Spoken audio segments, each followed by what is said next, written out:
Thank you. Okay. Thank you. Thank you so much. Thank you. So today's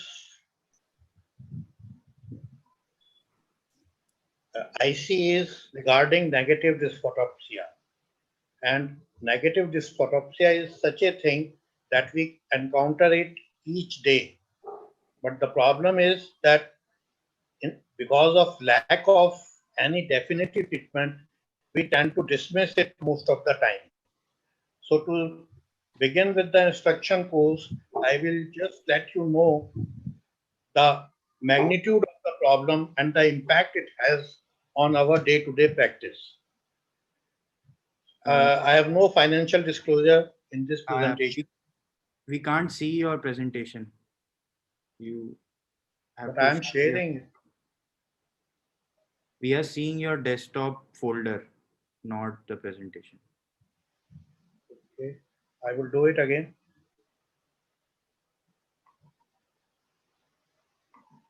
Sir, first open your presentation.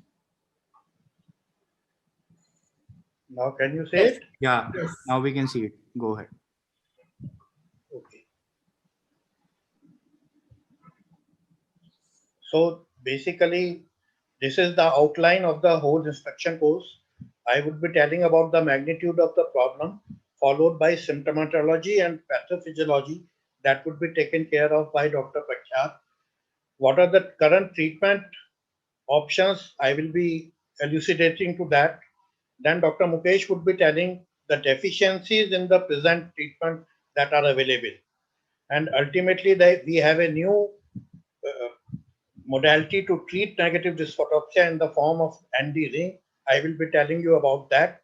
And Dr. Rupal would be concluding it by telling you how does it impact the clinical practice. So as far as the magnitude of the problem is concerned, around 15 to 20% of uncomplicated pseudophakics, that is those patients in which we have done a wonderful job, they complain of negative dysphotopsia in early post-op period. And up to 3% are severely affected by it and they tend to seek the treatment. If you extrapolate this, it is around 200,000 patients every year in India who are seeking for relief of their negative dysphotopsia. And this is a huge number. The importance, the effect it has in our clinical practices can be ascertained by comparing the two situations. Situation number one, when a patient with cataract walks into our clinic and we advise cataract surgery, we give him the option of the best lens. We are very confident about the procedure and we tell him that it is 99% success. However, after doing the everything fine, then the patient comes back and he says that he sees black shadow in the periphery of the vision. And he is greatly bothered about it. He is really perturbed. But the doctor tends to be dismissive. He says, you are able to see 6 by 6. You have no problem. Everything is fine. Then the patient again will say, no, I have a problem. I can't see completely. Then there are possibly two scenarios. One, the doctor is not aware of negative dysphotopsia, then he would do some placebo treatment like lubricants. Secondly, even if he is able to diagnose the negative dysphotopsia, he will tend to make such comments like it will go by itself, use specs to uh, ameliorate this. And then the patient asks, do you have any definite treatment? And then the doctor is at his wit's end. He cannot really give a confirmatory answer to the patient. So the two situations are so very different. In situation one, before the cataract surgery, doctor is absolutely confident. While in situation two, after post-op, when the patient is complaining of dysphotopsia, the patient tends to avoid the situation or brush it aside. This leads to losing faith in the doctor. Patient is left disheartened and frustrated, and he tends to curse the doctor for leaving him with a problem which he never had. So with this background, I will request Dr. Pakhyat to tell us about the symptomatology with which the patient come to us and what are the common factors which are causing it.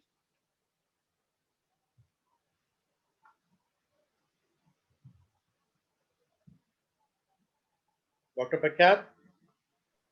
Thank you. Thank you for that premise. I'll now start my presentation. Can you see my screen now? And am I audible? Yes, you are audible. So the diagnosis of negative dysphotopsia is the topic for this presentation, and I have no financial disclosure regarding this presentation.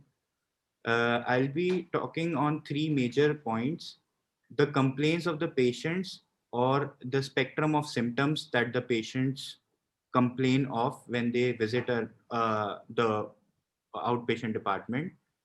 When should you suspect negative dysphotopsia, and how will you confirm that this patient is genuinely suffering from negative dysphotopsia and tell it apart from any other problems that they are suffering from? So we have a range of patients who are ranging from illiterate to the most intellectual people. They may be absolutely non-perceptive to very perceptive and astute in knowing and expressing their complaints. So I have seen in the clinical practice that the complaint of a patient can range from saying that he sees a concentric black shadow in the temporal periphery, which is a very specific complaint, to something as trivial as heaviness in the eye that is not resolving by any plausible treatment.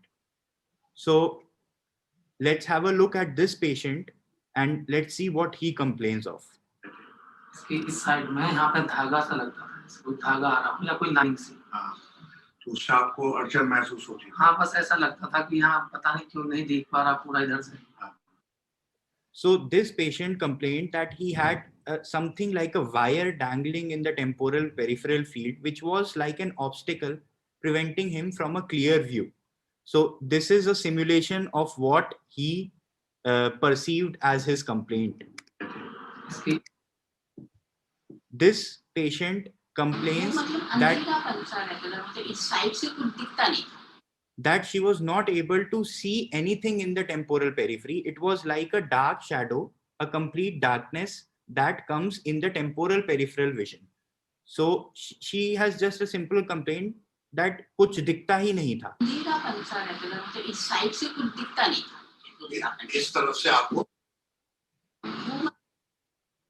Now this patient comes in with a very peculiar expression of her symptom, which is that she tends to pull her veil anteriorly, her hijab anteriorly, to ignore a disturbing shadow that she otherwise experiences. So let's listen to what she says.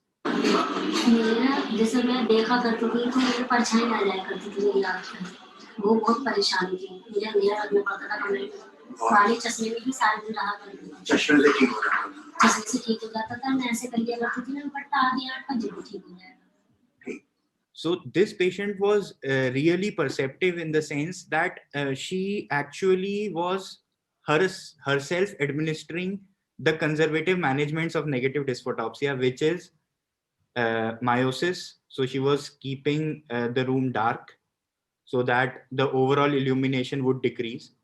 She was using this veil or her visors, which were given to her post-operatively, the protective visors, because they have a barrier in the temporal peripheries. So that would decrease the perception of the shadow. And she was really bothered by it. She was continuously using these hacks to basically make her life better. Now, this patient also tells that he was easily able to ignore that shadow with the spectacles, but he was not able to do his work in keeping his account books at his shop because of that nagging presence.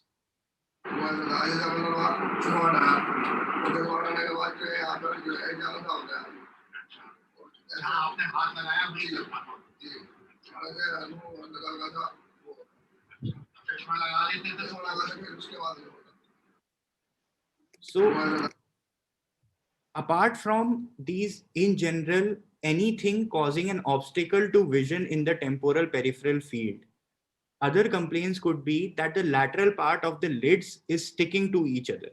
One of my very less perceptive patients, she was an old lady, was a housewife, but she always kept complaining that the lateral part of her eyelids is sticking to each other, and she could see in the mirror that it is not, and it was persisting for 3 months post-operatively. So there was no role of any residual local anesthesia or anything. And finally, when I asked her to draw, she drew a doodle or a sketch that I'll show as we go on in this presentation subsequently. The other thing is inability to open the eye completely, which is again something like sticking of the eyes to each other. Or it could simply be heaviness, discomfort, or blurry vision in the periphery. So when should you suspect negative dysphotopsia, and how do you confirm it in a busy OPD? You are a high volume cataract surgeon and you don't know which patient has a trivial complaint and which patient actually has negative dysphotopsia. So how do you screen them and how do you confirm your diagnosis eventually? So you should suspect negative dysphotopsia when you have done an uncomplicated clean surgery with an IOL in the capsular bag. The IOL has a square edge design, and the symptoms of this shadow or this loss of field is localized to the temporal, extreme temporal periphery. It could be inferotemporal, but it is rarely superotemporal. You should rule out any residual refractive error as a cause of discomfort, or mostly the patient will themselves tell you that they can see the central part of the vision very well. They are able to read well, they are able to read the Snellen chart very well, but they have this nagging presence and the temporal peripheral field seems deficient. And also, you should rule out any signs of neurological etiology. The neuroophthalmic features, remember that the binocular vision is only in a central part of your binocular field, and the extreme temporal peripheries are monoocular and they are only supplied by that eye. So basically, junctional scotomas can manifest as a monoocular deficit of peripheral field of vision. And that is something that one should rule out if they are suspecting it. But to get a evaluation for a junctional scotoma done, you would need imaging, which is a radiological diagnosis. Before that, you can easily confirm the diagnosis in your clinic itself by doing these tests. So you can use a thick rimmed spectacle or the trial frame, which when tried on by the patient actually overlaps with the temporal shadow in the field, and so it lessens their symptoms. Using the hand or a veil or a scarf as a horse blinder kind of a thing in the temporal side blocks the shadow. Pupillary dilation decreases or eliminates the size or intensity of that shadow. Other suggestive indicators could be that this problem is more marked when the patient is in bright light. It is more prominent when viewing a wide field like a scenery, rather than while the patient is reading in a closed room where he is focused on the central part, which is his object of regard, such as a book.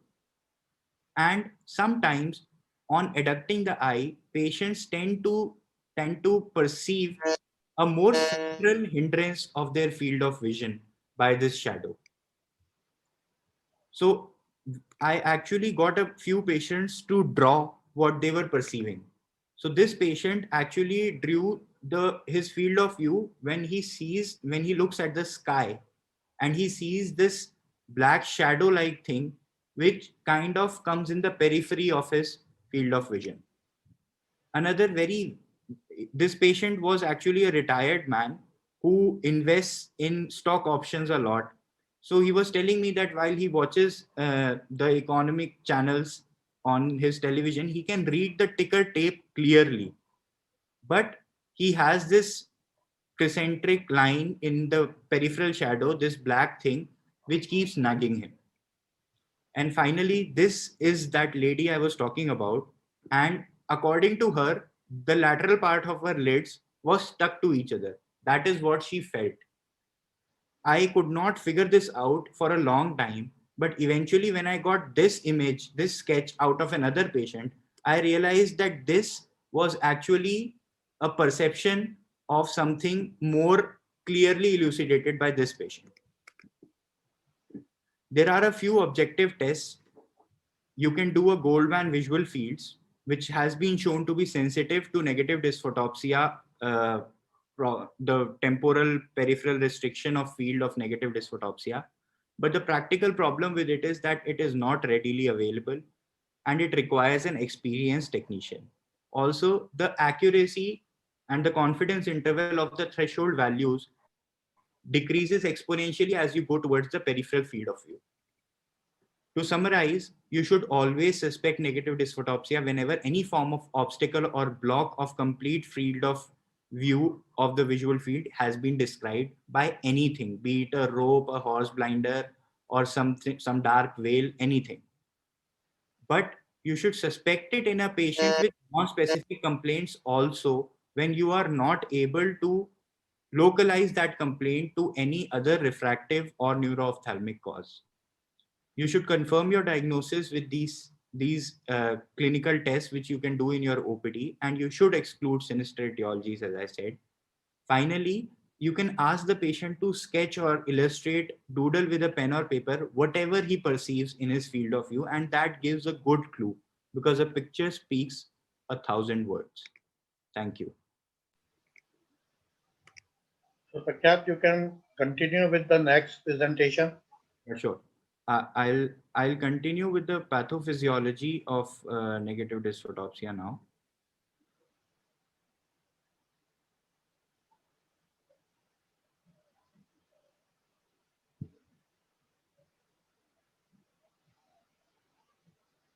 So I've discussed about the symptomatology of negative dysphotopsia. Now coming to why negative dysphotopsia occurs. Again, I have no financial disclosures. In this presentation, I'll be talking about the ray tracing theory, in which we'll talk about the relationship of the sulcus, iris, and the IOL bag complex. The anterior capsule overlap theory, where we'll talk about opacified capsule and the inherent properties of the anterior capsule of our lens, and the interplay of both these mechanisms and how that causes different situations to manifest negative dysphotopsia. The ray tracing theory, basically, this is from a study that we did in the year 2017-18 in association with IIT New Delhi, where we created this, this model of an eye on the ray tracing software. And we analyzed the behavior of the temporal peripheral rays incident on the nasal edge of the IOL, incident in this region behind the iris till the posterior surface of the IOL optic in the nasal periphery. So what we found was that refraction in the routine fashion in a expected manner continues from the central axis, from the visual axis, till a certain point in the periphery. After this, at this point, basically the light ray is incident on the anterior optic, but it is emitting out of the posterior, most peripheral portion of the posterior surface. Beyond this, a peripheral ray is actually incident on the anterior IOL optic, but it emits out through the edge of nasal edge of the IOL. And this ray actually bends further inward than what is expected. As you're going towards the periphery, you expect that these rays should continue to go towards the periphery, but actually they bend inward and cause an area of double illumination. So to illustrate this as a single pencil of ray, if you see these, the red rays which are marked are undergoing refraction as expected from the anterior and posterior surface of the lens, and that they are forming an image up to a certain point in the periphery. Then these yellow pencil of rays are actually incident on the anterior optic and they emit out of the IOL edge and they cause an area of illumination somewhere in the posterior part of the retina, which is basically doubly illuminated and this is the marked by the yellow. Finally, then there is a corresponding, since these rays have got double refracted into the retina, a corresponding shadow of this nasal edge of the IOL is present in the retinal periphery. Finally, there are more peripheral rays which are actually being missed by the IOL optic, and they are just entering the pupil and passing unrefracted and illuminating the nasal periphery of the retina. So there is a gap between the illuminated and the unilluminated, in the two illuminated portions basically, which is perceived as negative dysphotopsia. To explain this further, I have sketched a more simple diagram. So if you see in the normal human eye with a crystalline lens, a visual field angle up to 109 degrees in the temporal periphery can get refracted and form a retinal field angle of 109 degrees. But in a pseudophakic eye with a 2.5 mm pupil, you see that the rays which are getting refracted by both the anterior and posterior surface of the retina are actually coming only till this point, and then there is a shadow, and then finally the rays which are missing the IOL optic are forming another arc of illumination, and these two arcs have a gap in between them, and this gap is perceived as negative dysphotopsia. If you dilate the pupil, the rays, the posterior most ray which can go unrefracted can actually cover a lot of area of the retinal illumination, and there will be no gap between the refracted rays and the ray missing the IOL optic. So if you see this double shaded area is the area of overlap between the rays which are missing the IOL optic and the rays which are getting refracted by both the anterior and posterior surface. That is why mydriasis alleviates the symptoms of negative dysphotopsia. So this is how a 2.5 mm pupil will manifest. There will always be a gap between the rays which are missing the optic and illuminating the nasal periphery and the rays which are getting refracted and illuminating the nasal periphery. While in a 5 mm optic, these will overlap. So the patient will never perceive a gap area in the nasal periphery where there is a dark arc of non-illuminated retina.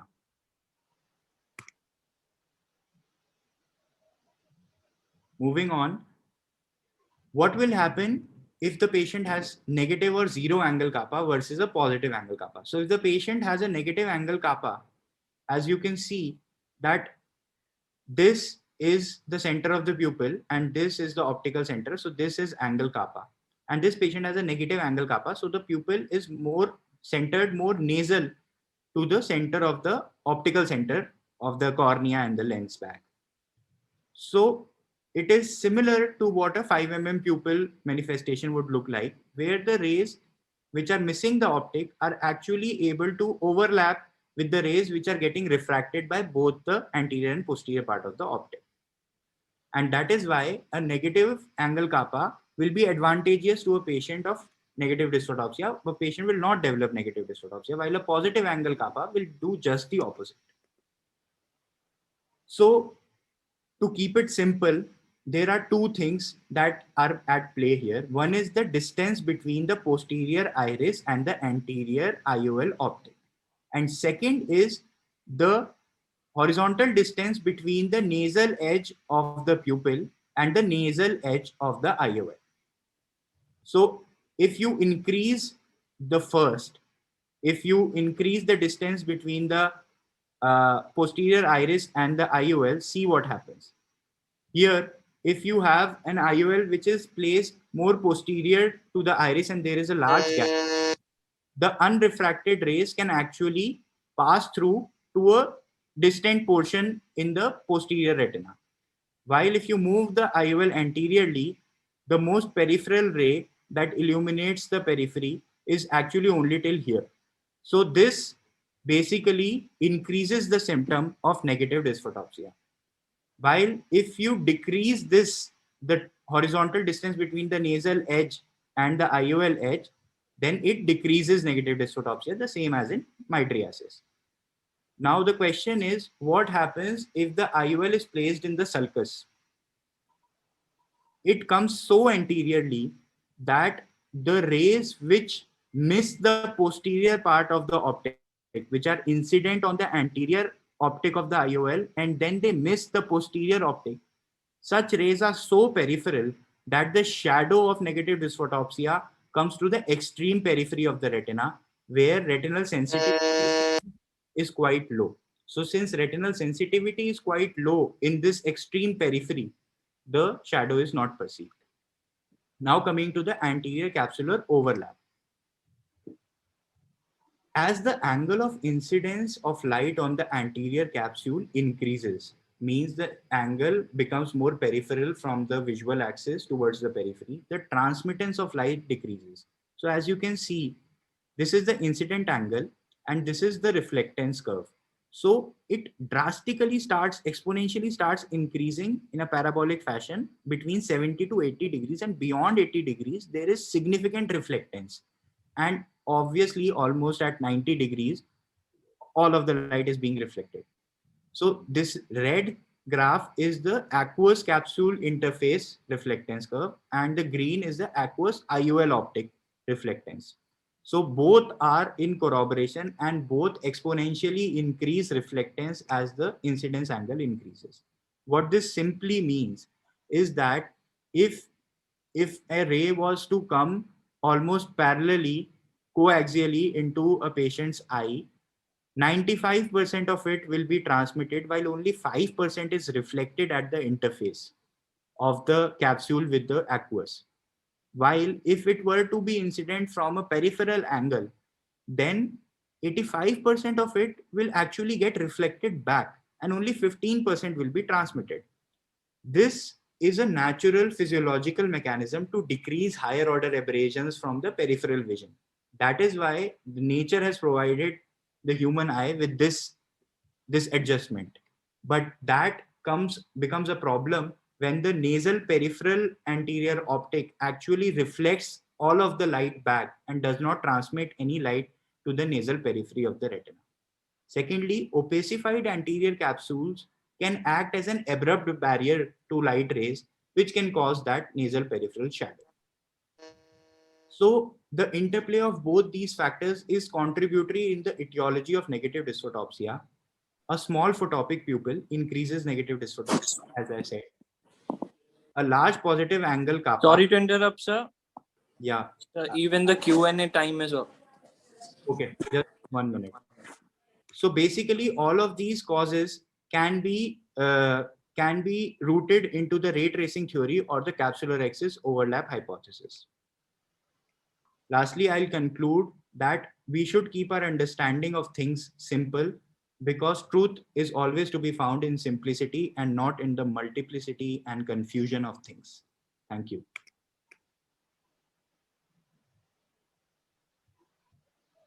Okay, thanks, Prakhyat. Now I would be telling you about the treatment options that are currently available.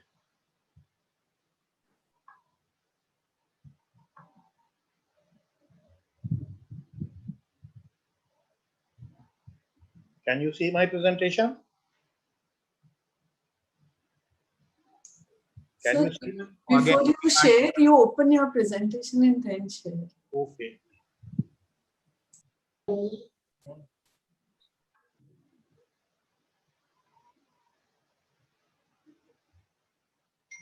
Prakhyat, it was a wonderful talk. Such clarity, and it was really good. Thank you, ma'am.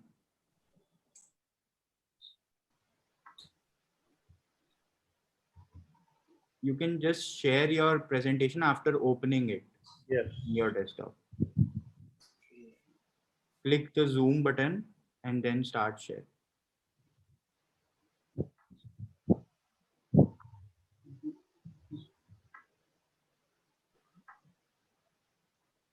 Can you see now? Yes, we can see. So what are the treatment options that are currently available for treating patients with negative dysphotopsia? No financial disclosures. So this is the outline. the list of treatment options that are currently available. I would be dealing with them one by one. So doing the ND-YAG capsulotomy of the anterior nasal capsule was considered to be a treatment modality initially. The advantages are it is easy to perform, it is a non-invasive thing, does not really alter the refractive outcome of the primary surgery. However, its efficacy is questionable. Only 50% patients with opacified anterior capsule showed complete resolution. And it has never been tried in cases with relatively clear anterior peripheral limb, which we now in modern day surgery most commonly see. So the reports are of the capsules which were really thin and sort of there was a CCC phimosis. So I don't know really if it was the negative dysphotopsia or real constriction of the field by so much phimosed capsule. So that's why this treatment as a treatment of this modality as a treatment of negative dysphotopsia has really not taken up. Then another strategy can be to exchange the lens with secondary lens which is placed in the sulcus. It is a very efficacious therapy, but it may compromise the wonderful result that you have already got with your primary surgery. It is difficult to perform in the late post-op period, and it is a cumbersome surgical process which with many potential complications. So most of us are not willing to go for this. The mechanism with which it helps is the same that Dr. Prakhyat was saying. It basically obliterates the space between the iris and the optic. Another possible treatment or the preventive option that can be tried is to place the haptic optic junction in such a way that it is placed inferior temporal to superior nasal. So the basic advantage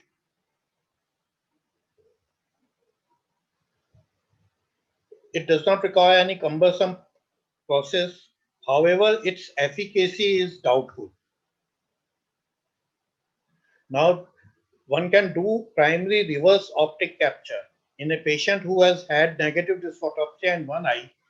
To prevent it in the other eye, one can do primary reverse optic capture. It is highly efficacious, does not involve any additional cost. However, this is also cumbersome, requires precise size and centration of rhexis, and almost all cases tend to develop PCO and require ND-YAG cap later. So these are the pictures of primary reverse optic capture, and you can see the formation of aftercap very early in the post-op period. Another therapeutic IOL that has been designed by Dr. Masket, it is known as anti-dysphotopic IOL. It has very high efficacy, and in it basically the margin of the capsule are buried inside a groove which is made on the haptic optic junction of the lens. However, it requires femto precision to make the rhexis very precisely of a absolutely centered and with a absolutely precise size. So it becomes an expensive process. It is cumbersome to maneuver the anterior capsule in that groove, and it requires the change in the IOL platform. You will have to change your preference for an IOL to do this. And obviously this cannot be undone. Piggyback IOL in the sulcus is another modality which is used. It is quite efficacious, easy to perform second procedure. However, it may change the refractive status of the eye to a little extent, and it may add glare and photic phenomena due to multiple interfaces of the two IOLs. Here you can see the mechanism by which the piggyback IOL in sulcus helps. As you can see, there is a gap between the iris and the anterior IOL surface. When you put the secondary IOL, it basically fills this gap. And the symptoms of negative dysphotopsia are taken care of by basically illuminating this area. Another few conservative things which can be tried is to put myotics. Some people would be helped by mydriatics, and most conservative would be you just keep assuring the patients that it is nothing important, it will go by itself. So as we can see that as of now, we really don't have a very effective and precise modality to treat the negative dysphotopsia. And I would request Dr. Mukesh to really tell us what are the deficiencies and that he faces in his practice while dealing with patients of negative dysphotopsia. Over to you, Dr. Mukesh. Thank you, sir. My presentation is visible. Yes, sir. Yes. So at the outset, I'm thankful to Dr. Roop for giving me this opportunity, and also thankful to Prakhyat for helping me out with the presentation. So I think my presentation and Dr. Roop's presentation have many things in common, and he has made my job quite easier. So I'll not discuss too many repetition things. So this has already been covered, what is negative dysphotopsia. And now I come to the treatment part and how it is grossly insufficient. So when we talk of the treatment of negative dysphotopsia, there may be non-invasive approach and there may be invasive approach. As Dr. Roop has said, most important or the first thing is wait and watch. Then we can prescribe certain sunglasses to the patient. Also, we may give glasses with thick frame to the patient. We may prescribe miotic agents or mydriatic agents. Also, we may tell patient to get surgery done in the other eye.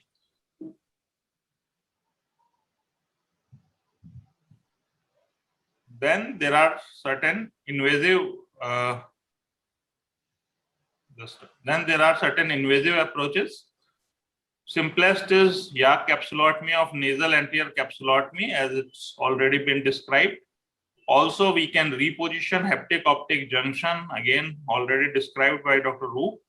We can do primary reverse optic capture, piggyback IOL in the sulcus, and anti-dysphotopic lenses, and also IOL exchange. When we talk about the non-invasive approach, most important is wait and watch approach. And we tell patient to ignore the temporal shadow in the field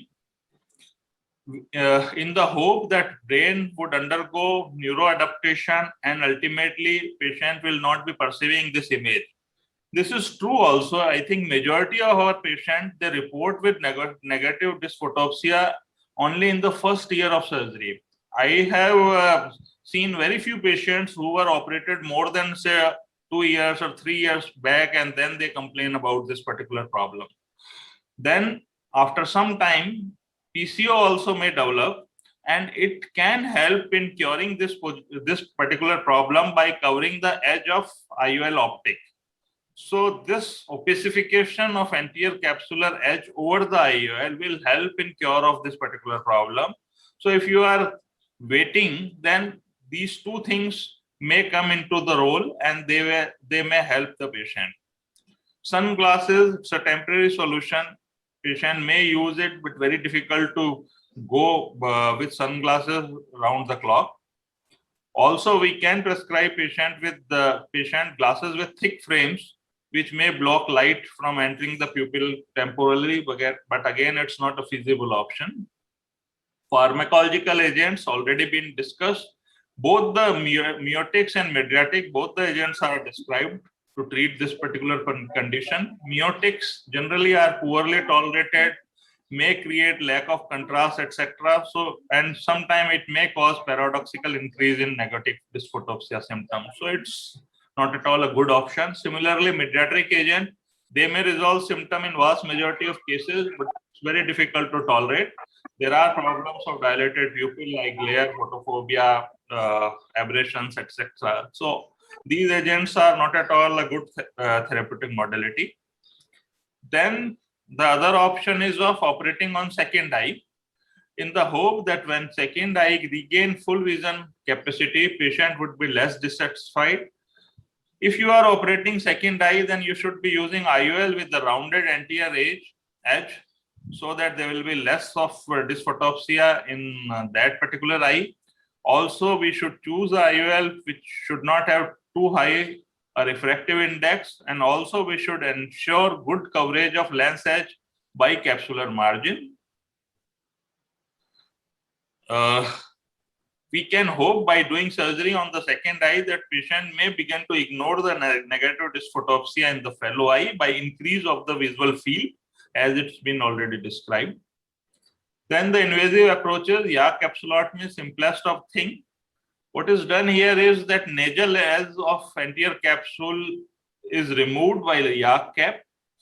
So it can create anterior movement of IOL also, thereby decreasing the distance between iris and IOL. And this distance, if it comes to be less than 0.06 millimeter, which is the threshold value described by Holiday, then negative dysphotopsia symptom may disappear. So it should be tried as a first option, but it is futile in cases with clear anterior capsule, as it's been already said by Dr. Ru. Then repositioning of haptic optic junction. You can position haptic optic junction at 6 o'clock or 12 o'clock or a little bit nasal and temporal. It can be adopted as a habit during surgery, but it's generally not very useful. Then the reverse optic capture. Here what is done is that optic is made out of the anterior capsular edge or out of the capsular axis. This is exactly opposite of the theory which we all were told and we were teaching our fellows and residents, that IOL has to be in the bag. Here what we are doing is we are making IOL out of the bag, and we are giving patient all the disadvantages of IOL out of the bag, like after cataract formation, etc. And also the effective power also may change. So again, this is not a very good option, but still it's been tried, and some of the patients, they are happy with this. Even partial reverse optic capture, wherein only the nasal optic edge is prolapsed anterior to capsule, may help, but there are other people who think that it does not help at all. So this is how it is done. Optic is taken out, and you can see here only the nasal part of optic has been taken out of the axis.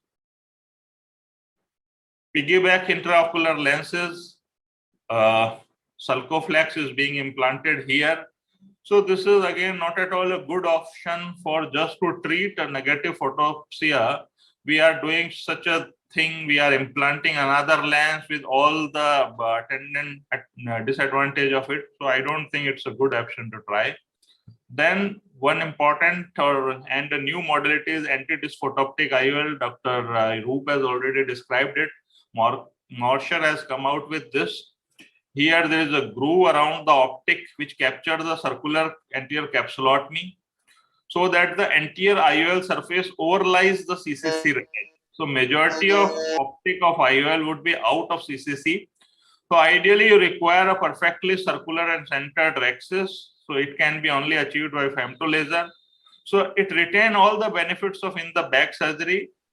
Also by this, also it eliminates the negative dysphotopsia. So this is the IOL. Here you are having this particular groove where CCC is placed, and you can see this frontal picture where you can visualize this margin of CCC into that groove. But there are reports of capsular block syndrome. Fluid get collected inside this capsular bag, pseudo bag which has been created, and also problem of optic capture of iris and IOL. But they are further eliminated with the newer design, second and third generation of Morsher lenses, but they are very expensive lenses and still not accepted for general usage. So again, it's not at all a feasible option.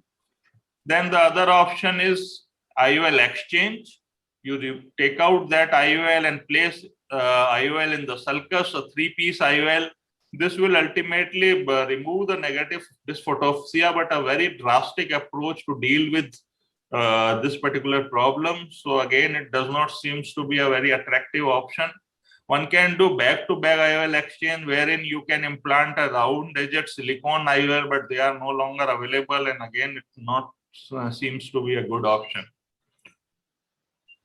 So just to conclude, it's a difficult position, a bewildering condition where exact etiology is not clear, but there is a correlation between relationship of IOL and anterior capsule, distance between different intraocular structures like iris, anterior capsule, IOL optic, etc., design of IOL, pupillary size and location, and ultimately the individual's ability for neuroadaptation.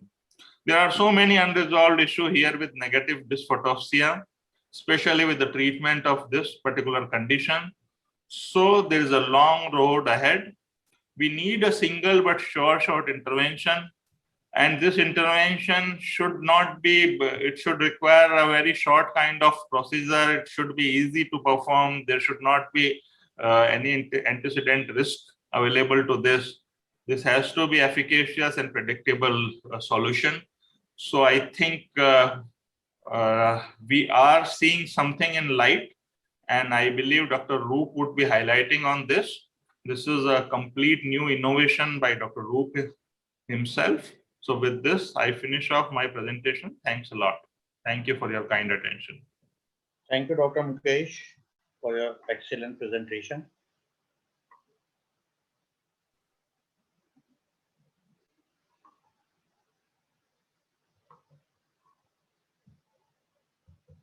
So now, Now I would be taking care of all the dilemmas that Dr. Mukesh was having and giving you a sure shot and very effective treatment for negative dysphotopsia.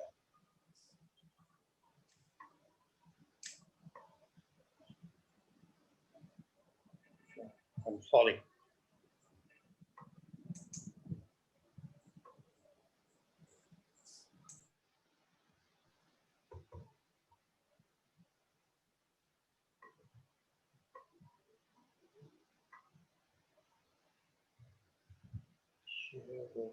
I think the neuroadaptation that Dr. Mukesh sir was talking about is something that I always have a problem with, because I don't know how a 60-year-old brain has enough plasticity to adapt to this. I think it's more of an ignorance, but I think we'll discuss it after the presentations are done.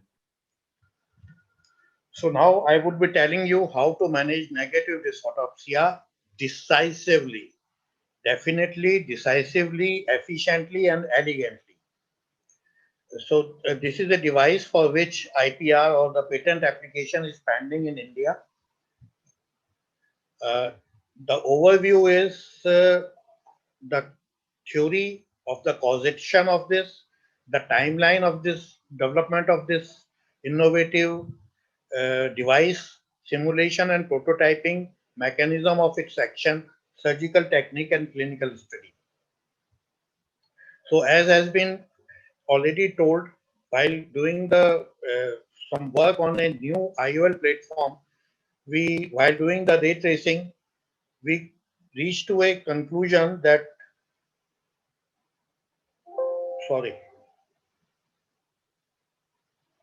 that it is the peripheral rays which are missing and causing the black shadow in the periphery of the nasal retina. And that is the reason for causation of negative dysphotopsia.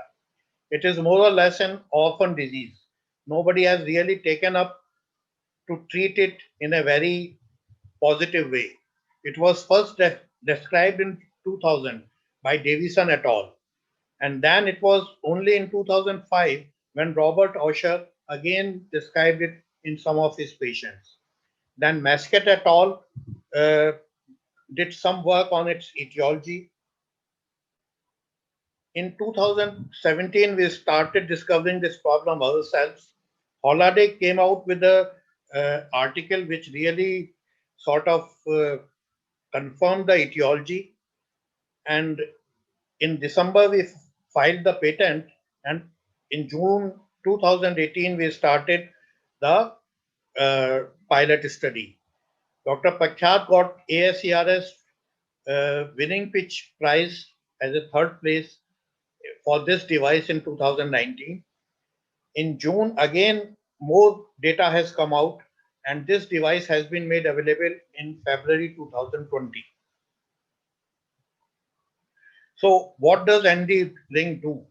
You can see it is a cornea, and there is the iris diaphragm and the IOL. There is a gap between the two. What ND ring does is it fills this gap. So as you can see, the central rays which are coming, they go unhindered because this lens has clear space in between. This device has clear space in between. So the rays which are basically forming the image of the object, they go unhindered. While the rays which are coming from the temporal periphery, they strike to this negative dysphotopsia ring, and they are scattered so that they illuminate the nasal part of the retina, which was unilluminated or was casting the dark shadow. So the ring sits on the anterior capsule, and in that manner, it takes care of the another etiopathology that is considered that it is the anterior capsule reflectance that causes the negative dysphotopsia. Why I told you that it is a definitive solution? Because till now it is almost 100% successful. We have had only one patient who really got rid of the dysphotopsia but was still dissatisfied with non-specific complaints. We have not had any adverse event. It is very easy to inject, and it does not require any added instrumentation. It is of universal size and does not require white-to-white measurement, and there are no side effects of photic phenomena or glare like a piggy bag IOL. So you can see the surgery. It barely lasts less than 3 minutes. You just open the side port, inject the OVD, open the primary incision, and then inject OVD, more OVD to maintain the anterior chamber. Some of the OVD is injected behind the iris just to create the space for the ring to occupy and to be inserted easily. The ring comes in a water bath. It is a hydrophilic material, the same material that has been used for making phakic IOLs by the manufacturer. In any butterfly cartridge, you can put some viscoelastic, put this device,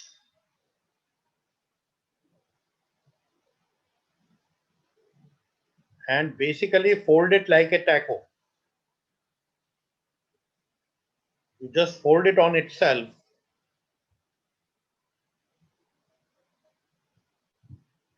Just ensure that no part of it gets entangled between the two leaves of the cartridge. Then you inject it into the anterior chamber. Half of the device gets unfolded.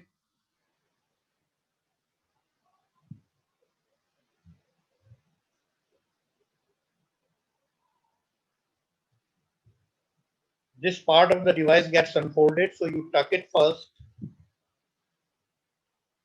Gradually, the other part also unfolds, and you dial the device into the ciliary sulcus.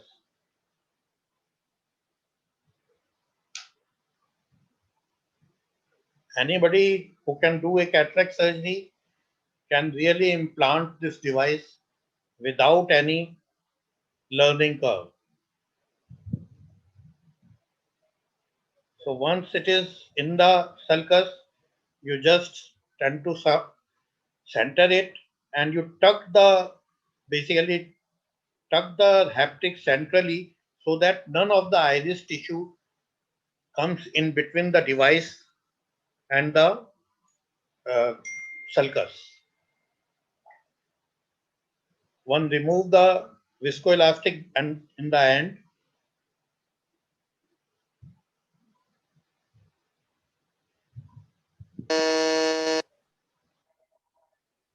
and as you will see, the eye is left as pristine as it was in the beginning of the procedure. So this is how it looks. On the first post-op day,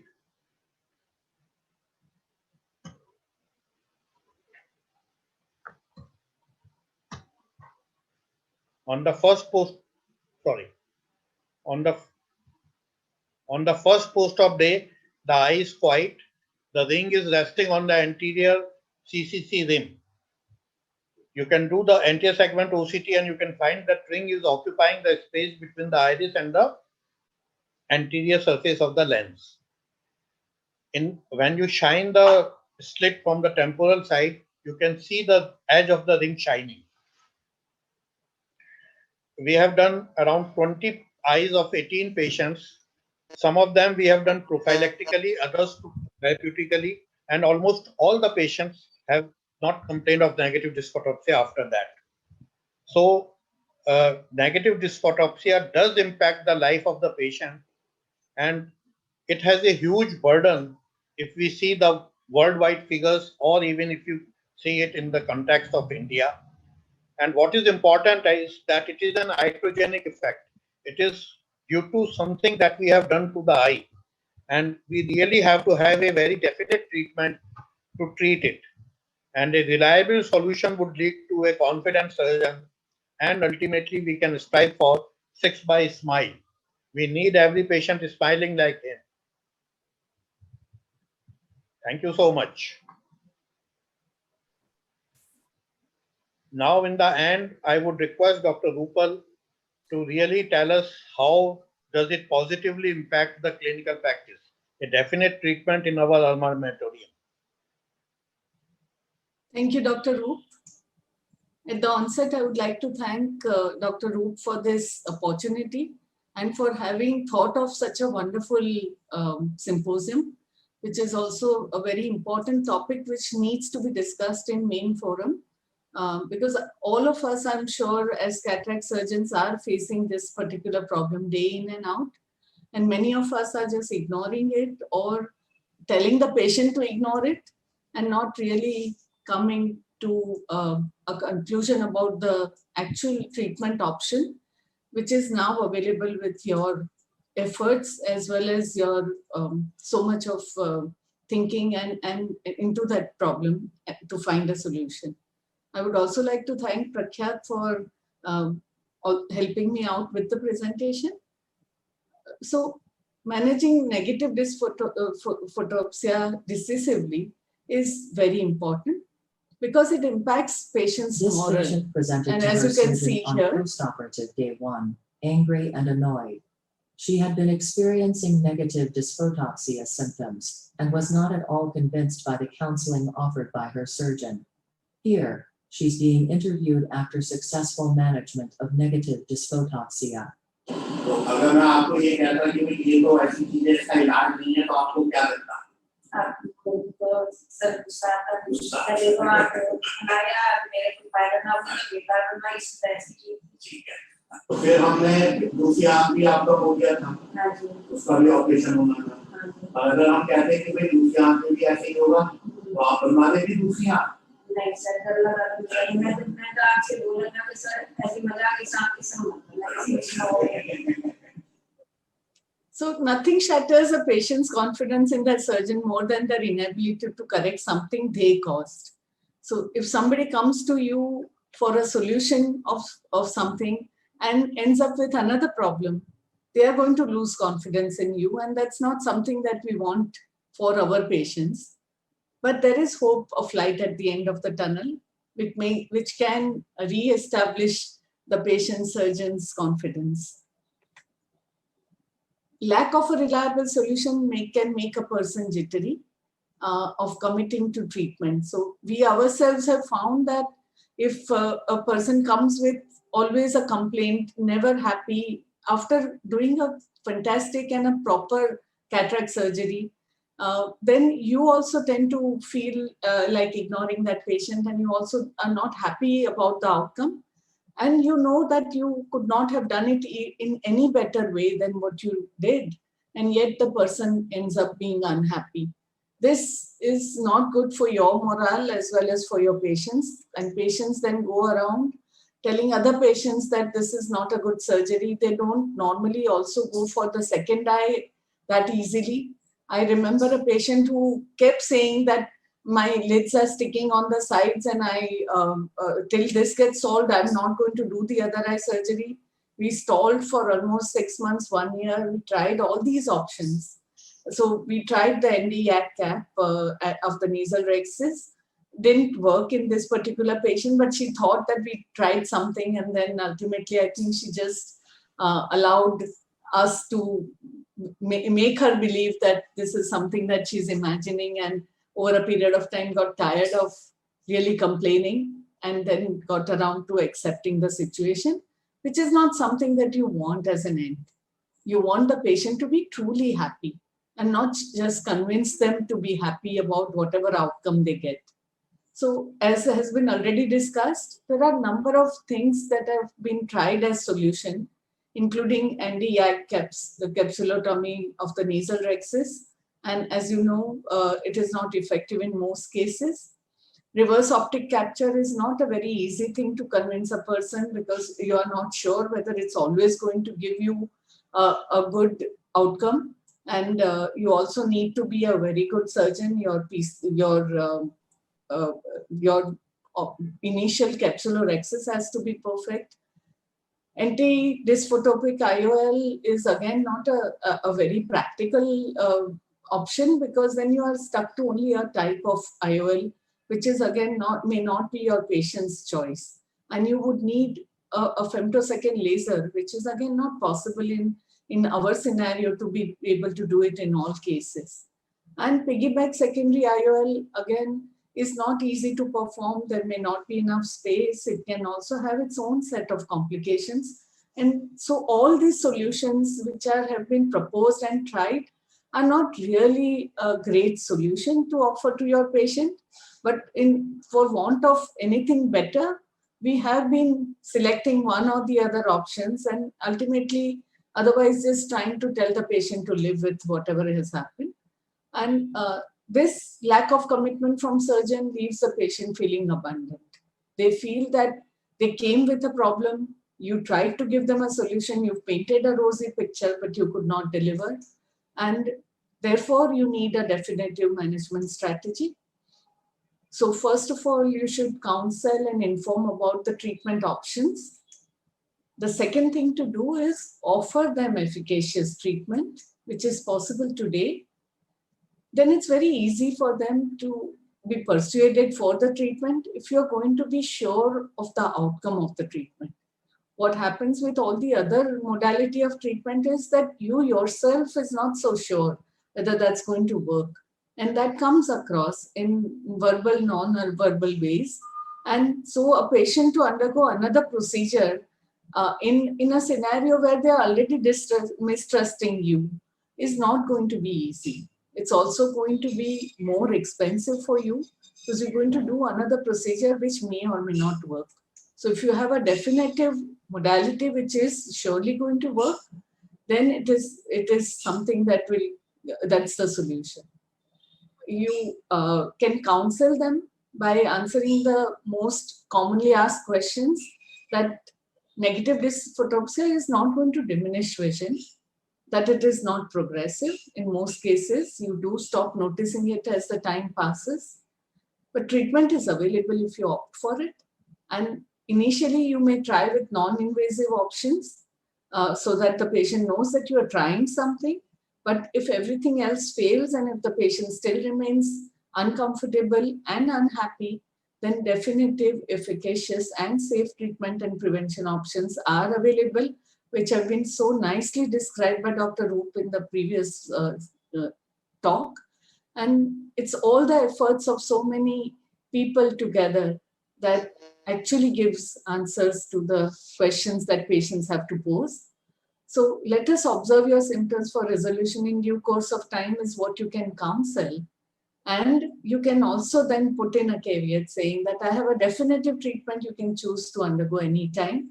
And that can really put the confidence level back in the patient's mind. As you can see here.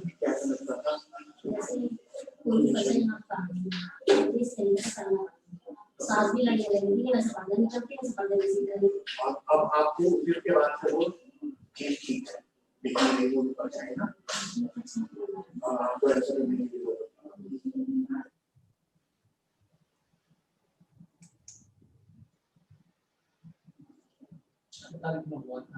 आज हो गई हम लगा तो इसमें आपको क्या महसूस होता था जो आप मुझे बता रहे थे कि इस साइड में यहाँ पे धागा सा लगता है धागा आ रहा है या कोई लाइनिंग से उसका अच्छा महसूस होता है हाँ बस ऐसा लगता था कि यहाँ पता नहीं क्यों नहीं दिख पा रहा पूरा इधर से तो फिर आपने मुझे बताया तो फिर मैंने आपको बताई आपने कहा कि इसमें हम कुछ ऐसा करें कि ये ना हो हाँ है ना हाँ इस हाथ में वो धागा सा या नहीं, इसमें कोई प्रॉब्लम नहीं वो इसके 8 दिन बाद फिर इस हाथ का ऑपरेशन हुआ इस हाथ का ऑपरेशन होने के बाद ना वो परेशानी इसमें नहीं है जो इसमें आई वो धागा सा लाइनिंग कुछ नहीं clear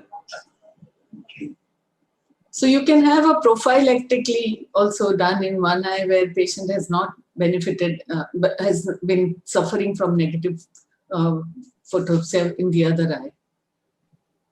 And a final video.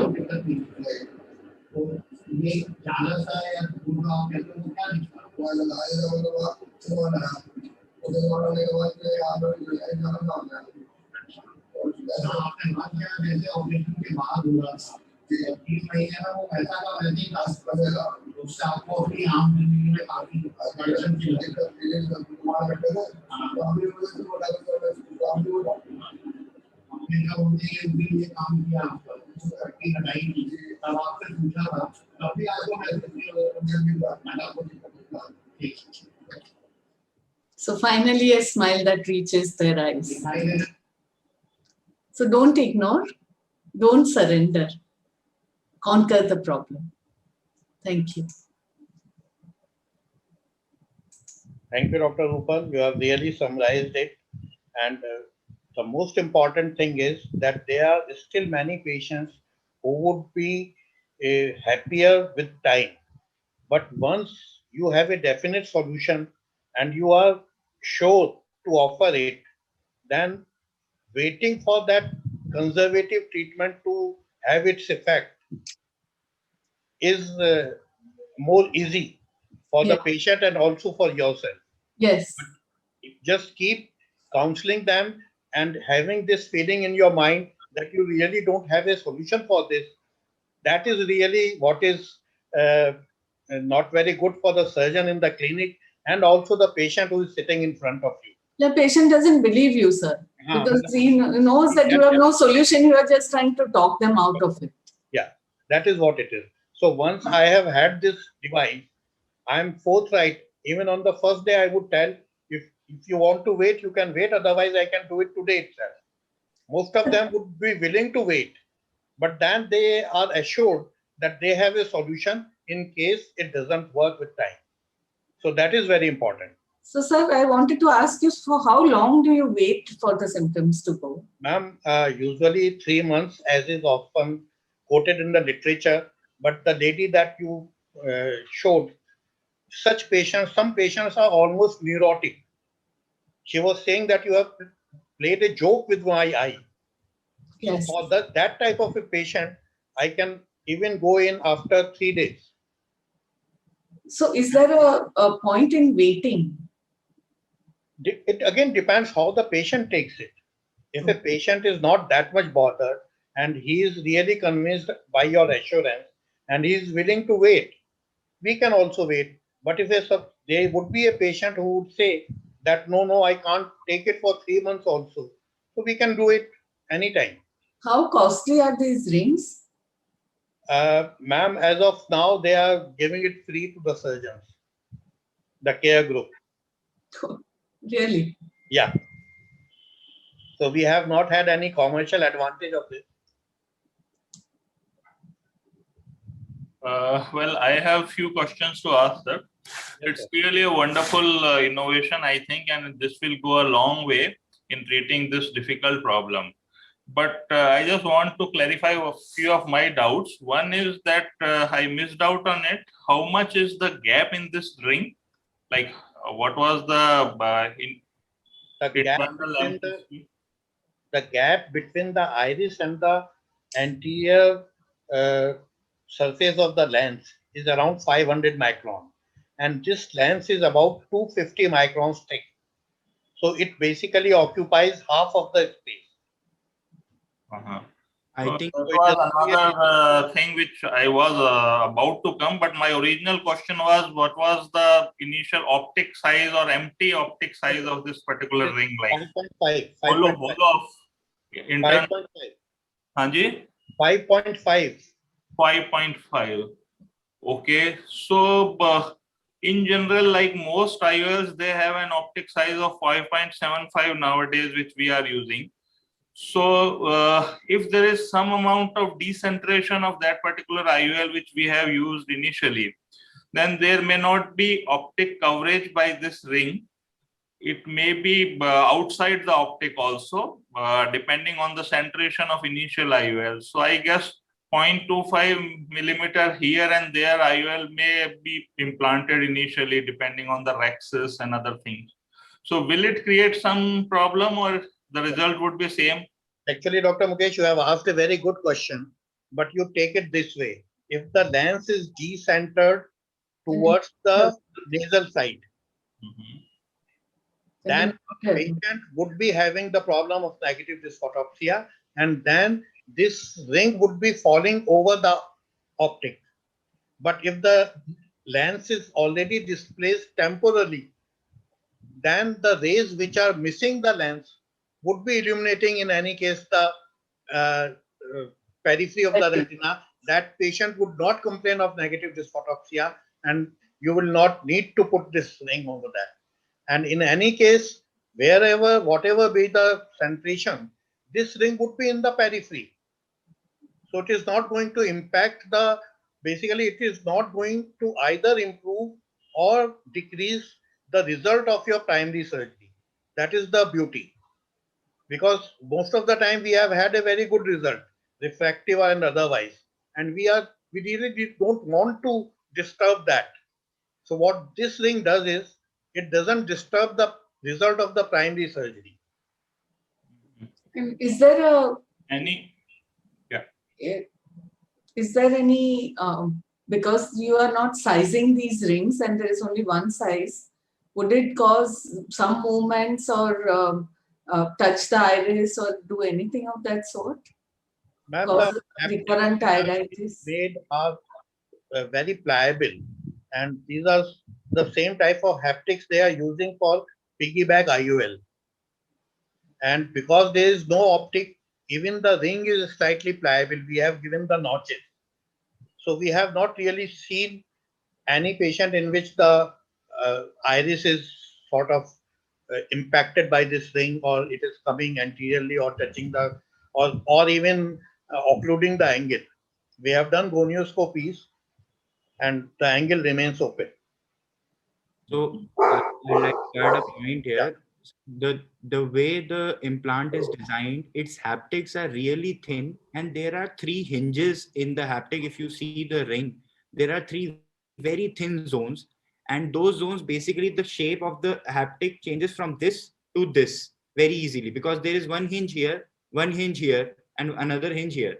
So if the sulcus is smaller, then the haptic basically becomes pliable and folds in like this. And that is, this ring can be implanted between 9.5 sulcus size to 13.5 sulcus size, or sorry, 14.5 sulcus size. So it goes from fairly myopic to really hyperopic kind of anterior segments.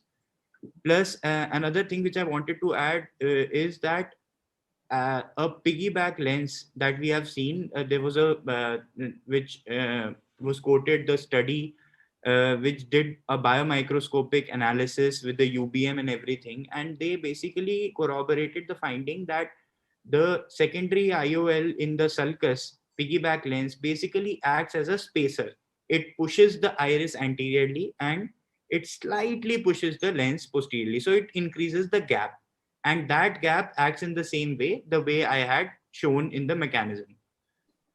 While this ring does not occupy the whole space of the sulcus, it actually occupies less than half of the space of the sulcus, and it actively redistributes the light through its two edges into the peripheral arc of the dark crescent.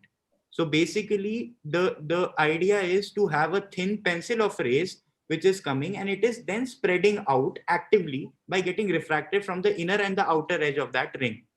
So that is basically the mechanism, which is why it doesn't matter if anything else is actually overlapping it or not. Like if the IOL optic is behind it or not, if the anterior capsule is slightly extended on that side, still the patient has negative dysphotopsia. Doesn't affect the mechanism of action of the ring per se. Although, of course, that data has to be collected over time, since negative dysphotopsia patients are rare to come by in that fashion, as we have studies for phacoemulsification. What happens to the rays which are going on the nasal side of the retina? So the rays which are going to the nasal side of the retina, basically the nasal part of the retina has more sensitivity towards the periphery. While the temporal side, the rays are blocked by the nose first, and also the retina itself, the ora terminates much before it terminates on the nasal side.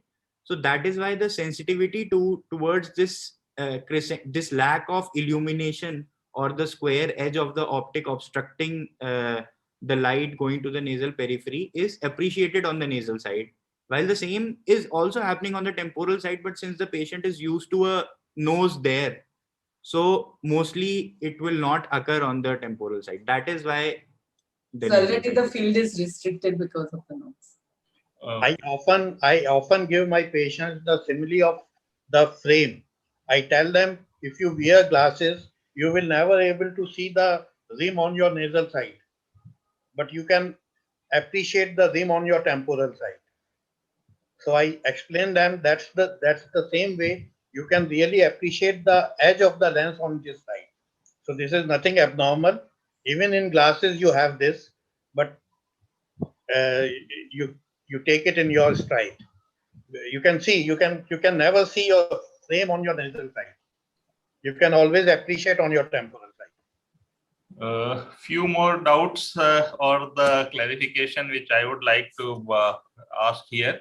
Yeah. One is that, is there a difference if the space between ring does not remain same? Like in some of the patients, the space between ring may be X micron. In other patients, it may be Y microns between ring and the IOL optic, because your ring is not resting on the optic, but it is resting in the sulcus.